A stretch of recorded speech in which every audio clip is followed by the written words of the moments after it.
This episode of The Young Turks brought to you by Jack Threads for the win.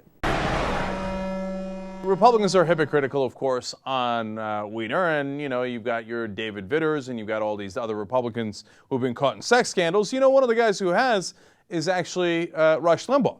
Now, he's on the radio, but you remember that trip he took with his bottle of Viagra that was not registered in his name when he went down to the Dominican Republic, which is apparently a well-known sexual tourist attraction. Interesting, okay? And he got in a lot of trouble for that. Of course, when a caller brings it up, he's not going to take kindly to it. He's going to make up a bunch of stuff about it, and everybody's having fun. It's none of my business. It was none of the reporter's business. It was none of anyone else's business.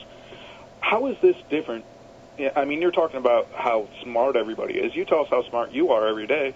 But how is this different from you going to, the sexual tourist destination of Dominican Republic with a bottle of Viagra and having that splayed all over the headlines? How did you like that? Why is this different? Well, but what you describe about me isn't true. And I guess what you're suggesting here is that getting caught having sex affairs is only stupid when Republicans do it.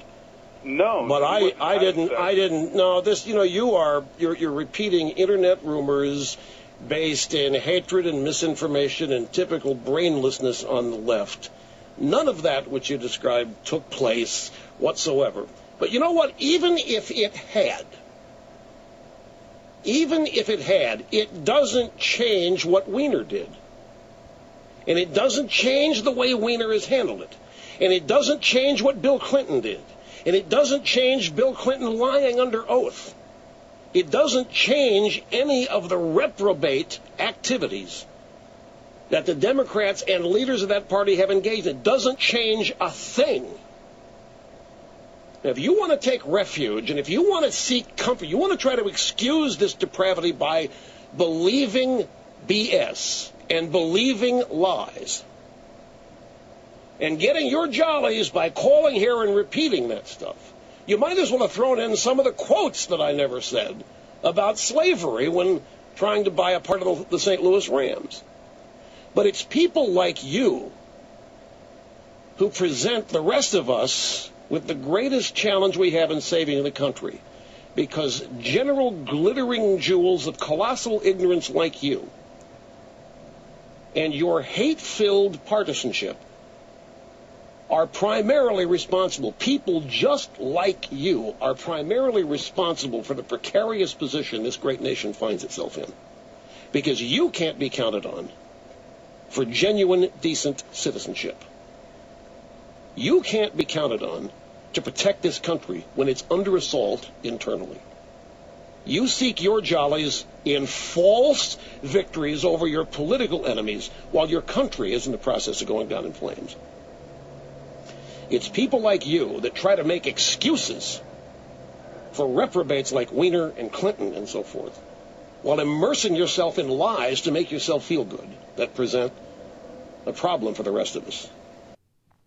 The reason I like that is because almost every single thing he said was projection.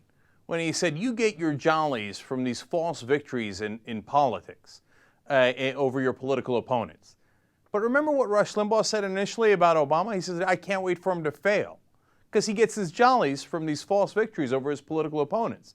He doesn't really care what happens to the country, just as he was assigning that to the caller there. And then he said the caller was filled with hate-filled partisanship. That's exactly what Rush Limbaugh does. That's part and parcel. That's Rush Limbaugh 101. And he said, you're full of ignorance. But the reality is the guy was telling the truth. Rush did get busted, and they did pull him over, and they did ask him, hey, why do you have a bottle of Viagra that you're carrying to the Dominican Republic on a trip that you went with a bunch of guys, right? And the prescription's not under your name. Now, I remember Rush Limbaugh abused prescription drugs to a great degree, which he admits. He was a druggie, OxyContin, et cetera. He lost his hearing because he abused drugs so much. So obviously the authorities took that fairly seriously, that he had another prescription that did not belong to him. In this case, it was for Viagra when he went to the Dominican Republic. That story's true. Of course, Rush just pretends it's not true. And then he says, how dare you attack Republicans on this, and you're just trying to cover for Democrats. When, again, Rush Limbaugh, that's exactly what he does.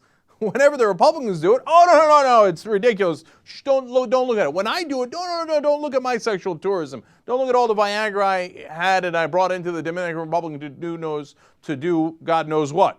Well, let's only focus on the Democrats, and they got to leave office. Jack Threads is a new sponsor for TYT. They're a members-only online shopping club, but because you know us, you're going to get in. Aren't we cool? But here's the key part to it, 80% off. Hello, up to 80% off of some of the top apparel lines in the country. Game over. Right. So go to jackthreads.com/TYT because it's free to join, and you get all those discounts, and you avoid the pain in the ass. The ending of this commercial is a little schwang wang wang.